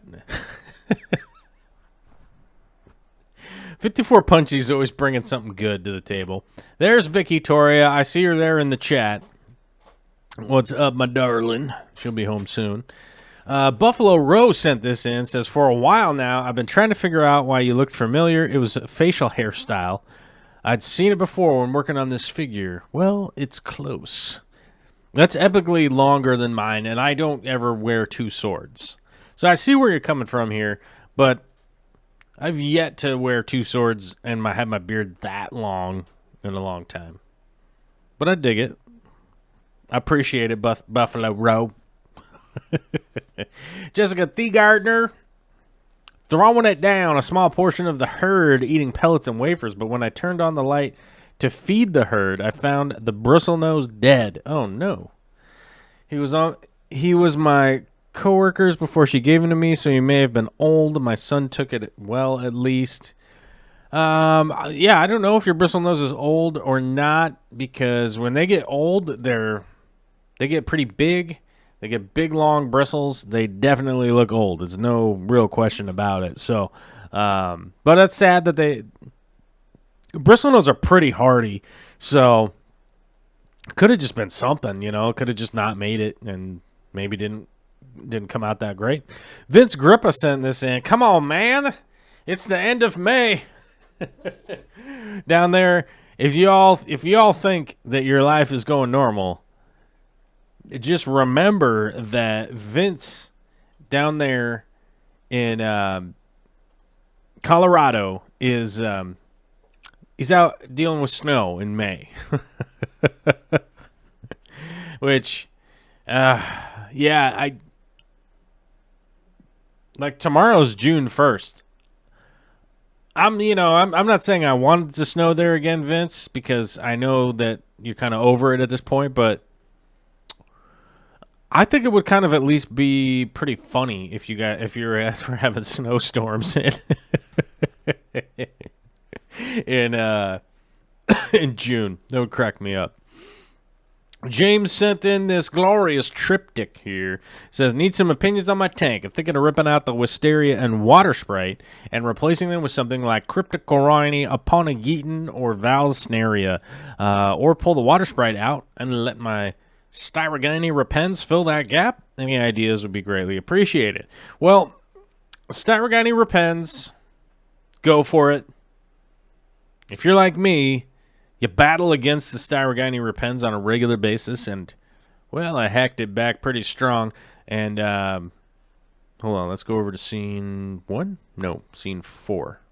Why didn't it play? Why is it not? Is this, like, broken? Why is it doing this? Remember playback position? Maybe that's the problem. We don't want that. Why isn't this? This is so weird. Why is this not playing right? Color, layout, effects. Huh. That is weird. I don't know why this isn't playing. But now it's playing again. But where's my arrow? Does my arrow work here? Oh, okay. But you guys can see I've had to seriously hack back the old Styrogani Repens and replant it and stuff. There will be a video out about why I did that and what's going on. So don't stress. We will get there. But if you got this good, decent, hard water, which it looks like you do, I would keep the Water Sprite in there until you get it fully converted, because you still have some diatoms and things like that going on in your Water Sprite. Keep trimming the tops, replanting it. Eventually you get to a point once you've like fully converted it that it's doing really well. Whatever this is, this like Pogostemon here in the back, just keep propagating that. I personally, James, I would just keep propagating what you have, because you have a good selection right now, and I don't think you'll be happier with Valsnaria. Aponigeton's going to take a long time to really kind of take off, which I think you already have one like right here. This looks like a Crispus. But I think I would just keep going with what you got going on here. I would just keep rocking it and then let it go. Like, just keep kind of moving plants around, trimming them and stuff like that. I figure if you want to order something in, then go for it. Like if you're at that point where you're like, I want to get something new and mess with it, I would go for it. But as far as this tank goes, I think I would just keep trimming it and rocking and rolling, going that route. Yeah. Tales from the Man Cave. If you guys don't know, he's brand new to the Patreon, like a couple days old, getting broken in here. And I also want to remind you guys that Frank Factor right here, that's the hombre that super chatted $500 on Monday. So, whew, I don't know. I'm still awestruck over that. But thank you very much, Frank. I see you in the comments. I see you. And somebody be like, "Oh, I get a shout out too." Yeah, I mean it's a lot. You know what I mean? So, inspired in no small part by you from Tales from the Man Cave. Inspired in no small part by you, I want to put a sump on my 50-gallon tank. I don't feel comfortable drilling it for the plumbing though, so I've been looking at the external overflow boxes. Any guidance you can offer with that? External overflow boxes are generally a bad idea because they rely on a siphon. You know, you rely on a siphon on a regular basis in order for your overflow to keep going. And, you know, if you have any kind of power outage or anything like that and the stuff kicks back on, it probably going to end up with a flood. It relies on a siphon. You know, and it's not necessarily a good idea. You know, I think I would just go into it and drill it. You know, I mean, I've drilled a lot of tanks. I know just a little while ago down here in the comments that I did crack what we thought was a tempered glass tank, but the company said that it wasn't tempered glass ahead of time, so we'd already checked. Then it cracked like tempered glass when when I went to drill it. I was drilling a tank with Corey from the co-op, and that one did crack. And then when we took it to the dump, the recycling part of the dump, we threw it in there and broke it. And all the other panes of glass on that tank were plate glass. They weren't tempered. So I don't know. Seems to me like maybe they put the tempered pane on the back of the tank instead of the bottom of the tank. And that seems like a weird manufacturing error. But, and just bad luck, I guess. I cracked the one that was not supposed to be tempered. Because normally it's just the bottom pane of glass. The base is the only one that's tempered. And I don't know. For some reason, the back one was, and the rest of it was plate glass. So I would honestly just drill it because dealing with siphons is just... I mean, I'm already frustrated even just thinking about it, and I'm not even dealing with that in my life. So I just wouldn't recommend it. John Gonzalez sent in this awesome shot saying, I now belong to the Scootin' Fruity Puffer Club. First wave of meds is done. He's looking good and eating well. Gets along with all of his tank mates so far. Dude, I'm excited. I don't know if you're excited, but I'm excited. And I love my puffers. I love my puffer. So much fun. I'm going to get 1 million of them someday. I'm annoying. Sorry, guys. Let's keep on going with the show. Cheshire Cat says, spam call. A spam phone call woke me up 40 minutes earlier than I wanted to be while trying to fall asleep again. I saw my female beta moving weirdly, so I got up to check on her, and there was something in her mouth. I got scared it was a baby platy, but it was a small bladder snail. Somehow she grabbed the fleshy body part and was trying to eat it, but for some reason it wasn't cooperating.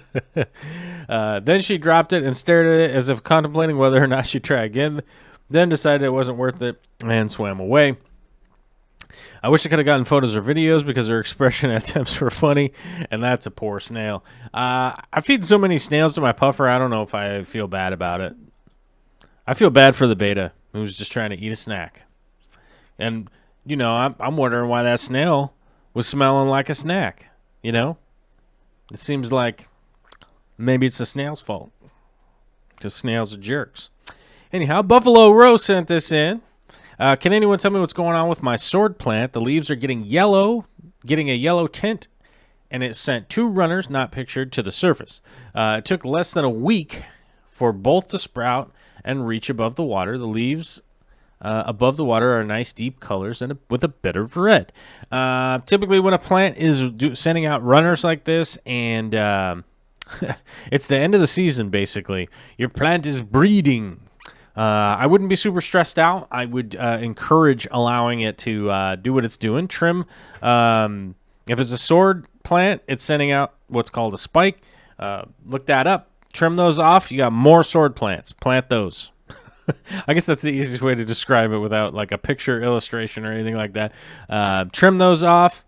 Replant them. You got more sword plants. Congratulations. You're a father of the sword plants. Grandpa. Dad. You know? That's the kind of deal. You know how it goes. Alyssa Bentley sent this in yesterday. Buffering pH, CO2, and crystal shrimp. I'm all over the Patreon questions this week. No doubt about it, Alyssa. Maybe you should just come in and be on the show. Okay.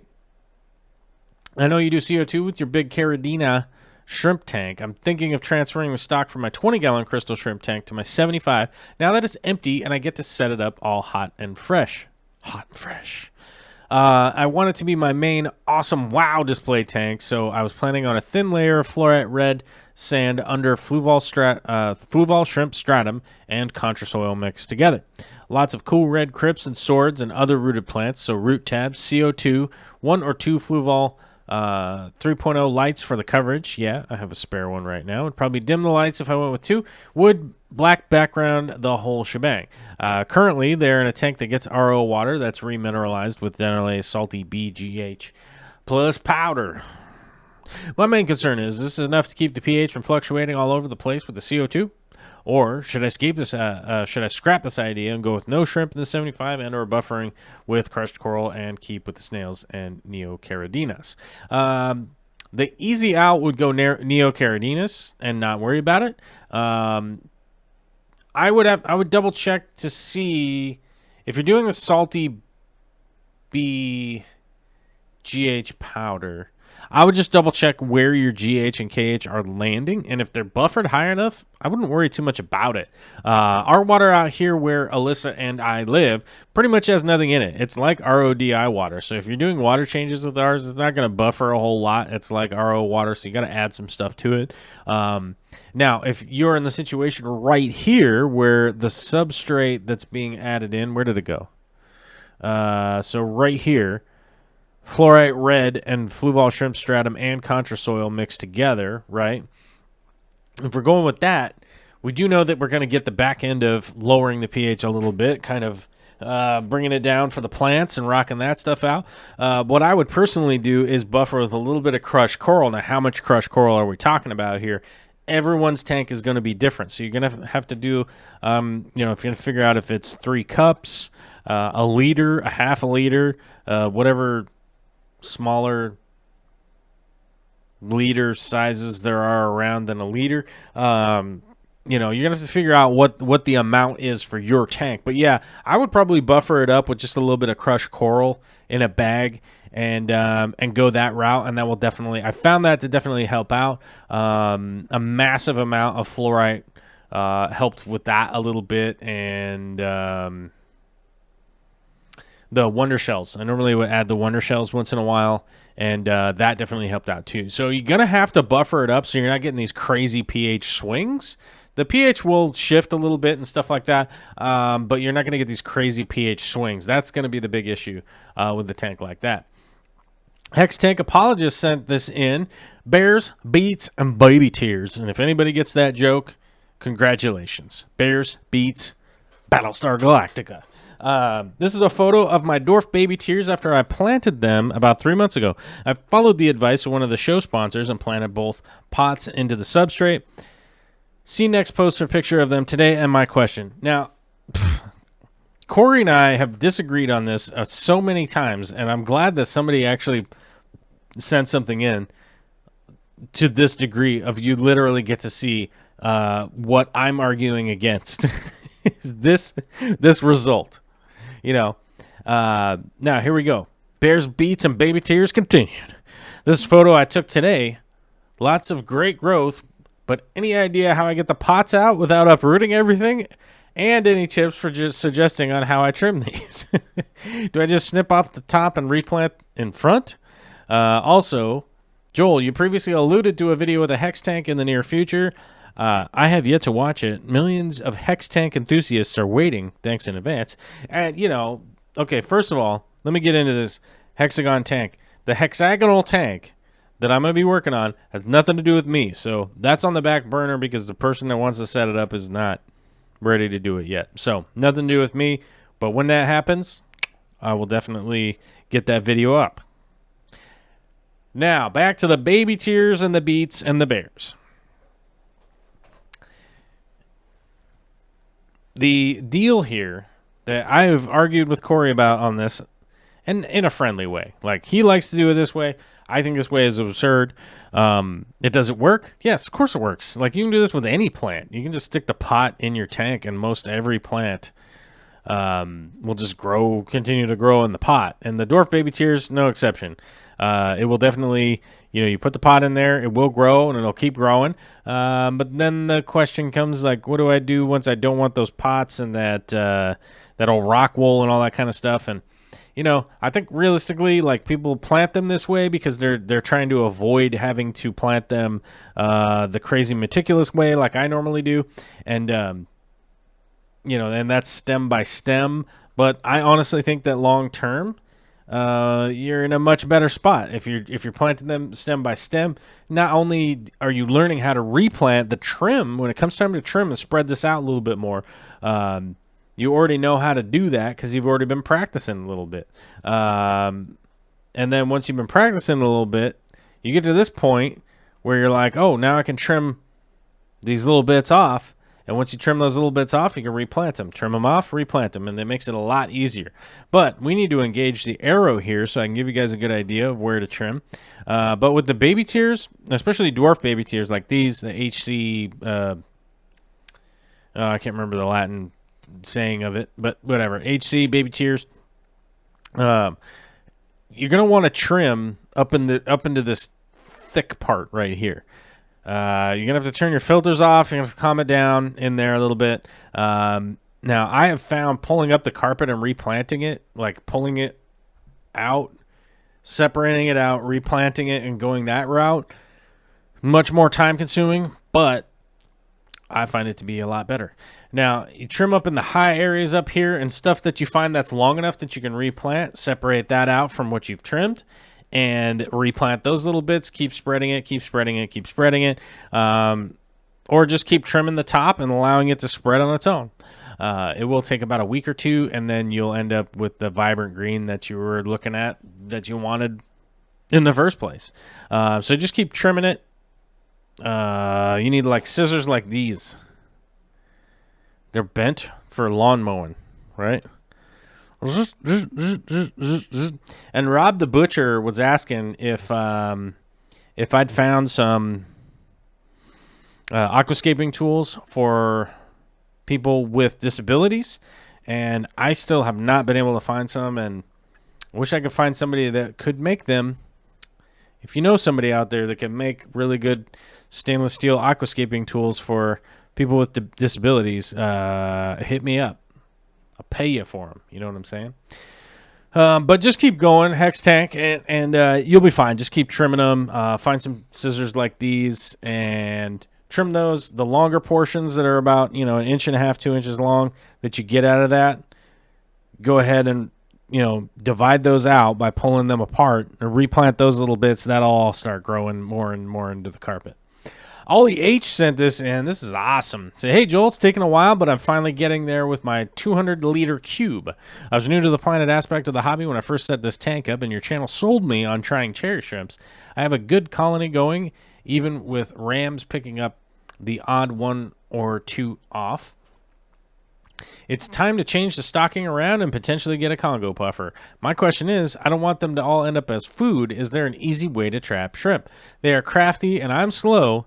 There's so many places to zip off to. Thanks for all your advice and suggestions getting me to this point, Ollie H. Yeah, Ollie, soda pop with Coca-Cola, Pepsi, whatever kind you really like. I don't know. It's hard to explain that to certain parts of the world. I call it pop. People on the East Coast call it soda. People in the South, I don't know what you people are doing. I don't know what they call it, but let's call it Coca-Cola. Maybe people know what that is. Take one of those plastic bottles, cut the top of it off, flip it around so that I don't have one here because I don't drink pop. Like, I almost have to go buy these things new and dump the pop out to get them. Anyhow, I don't drink that stuff, but it's going to be the best thing is just to make a trap out of something that has that. An inlet that goes in, then when they go to swim back out, don't feed them for a couple of days. Put the food inside there, and they'll all swim in there and get trapped. Or just drop food into the front of the tank after not feeding for like 2 or 3 days, and they'll go over there once you drop the food in and just net them from the food. They'll pile up, make a big pile. Maybe I'll make a little video about how to do that. Oh, no. Cheshire Cat. What do we got here? Okay, we're running out of time, and the sitter's got to go. But Cheshire Cat says, my black orchid male beta has been changing colors for about a month, but I only noticed it a couple weeks ago due to it being so gradual. I thought he looked different, looked carefully, and realized he was a lot less white. Black is taking over, which makes sense because all of the photos I've seen of black orchid betas are all black with a blue iridescence. And when I bought him, I thought he'd be white, and translucent fins were a bit peculiar, but he looked cool anyway. I've been documenting his change since then. It's quite interesting, but I did like his previous color too. The first 2 images are what he first looked like, and the rest are the changes. It's hard to get the photos of because he's constantly moving. I get a lot of glare from my ceiling light, and I think because he's dark. I usually have to use flash, which causes reflection on the glass and or his scales. I have yet to fully capture him in all his glory, hence the collage of images. You can't really see in these images, but he has really cool black spots on his fins, and his dorsal has a section of parallel stripes. Oh, okay. Well, we got a macro shot up here that I'm going to go to. All right, here we go. Yes. Ooh. Cheshire Cat got in these close-up shots here. This gives you an idea. Definitely a decent-looking fish, and I think I would want that one to mate with my females. You know what I mean? Yes. If I had females. I don't currently, but if I did, I would want to mate that fish with mine. Breed them. There we go. That's a better word. Can't go around saying mating. Checking in with the chat. Joel always has me overwhelmed. So splendid. My tanks are reasonable. They're not overwhelming. Donald. Rumbus sent this in. Said, I realized I had way too much food at hand. Time for some vacuum action and some vacuum packaging action and stuff them in the freezer. Those are herbivore and carnivore wafers. Heard you discussing 3D printed aquarium doodads on last Friday's show, and I'll post one or more of mine for next week's show. Yeah, this is awesome. I'm not saying I never thought about vacuum packaging food, but it's been a long time since I thought about that, and I realized, that's a really good option to store food and keep it fresh. We are finally at the last post of the day with 3 minutes left. Johan, tomorrow, new aquarium is coming. 220 gallons with a sump. I had to put this old 190 in a different place today. It was a lot of work. Johan's always sending us in these awesome fish of the week, and he got his fish of the week in too late. I saw the email come up, but I can't reload the page because I'm not sure what's going to load if I reload the page. So Johan will be first up next week with the fish of the week, and probably right near the end next week. So,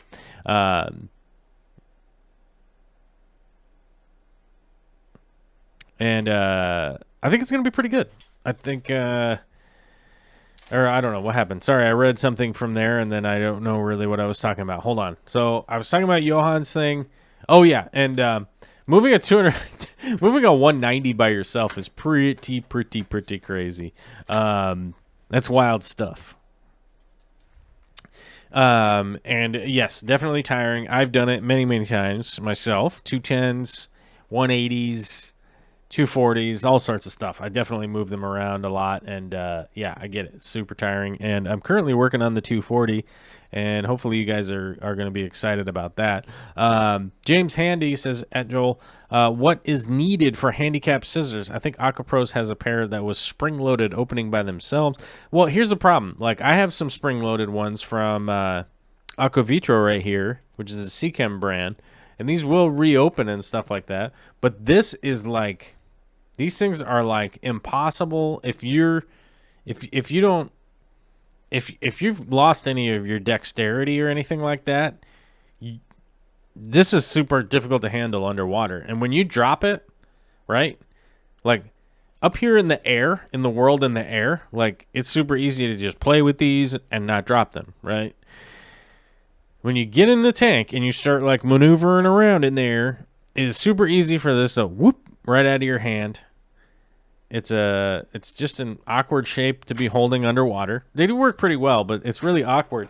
And then you drop them and they fall into the tank. And if you're somebody that's in like an elevated wheelchair or something like that, you have a disability, you can't really reach all the way down there to get those scissors all the time. It's very discouraging and not really encouraging for people out there to keep their aquascaping game going. All right. Johan said this in. That's awesome. Thank you very much, brother. Jessica Wingler coming in big time. Brand new Patreon. FishTube finally became a Patreon. Thank you very much. Ginny Landgraf upped and edited their pledge up to all the way to $10 a month. Thank you very much, Jenny. I appreciate it. Everybody appreciates it. Thank you very much, guys. Hunter, I don't even know how to explain my gratitude at this point. You know, things are we're headed in the right direction, and I hope I can just keep you guys proud. That's my big concern at this point. So, but Justin E, the Fish Tank Barn, Reaver, Rumbust, John Allen, and the new members, It's Nature Man and John Allen. Thank you very much for your super chats. Thank you very much for your membership. Thank you very much for sitting here for 2 hours and talking fish tanks. And I gotta go because the sitter is going to go, and then no one will be watching my baby. All right, guys. Love you very much. Have a good day out there in the world.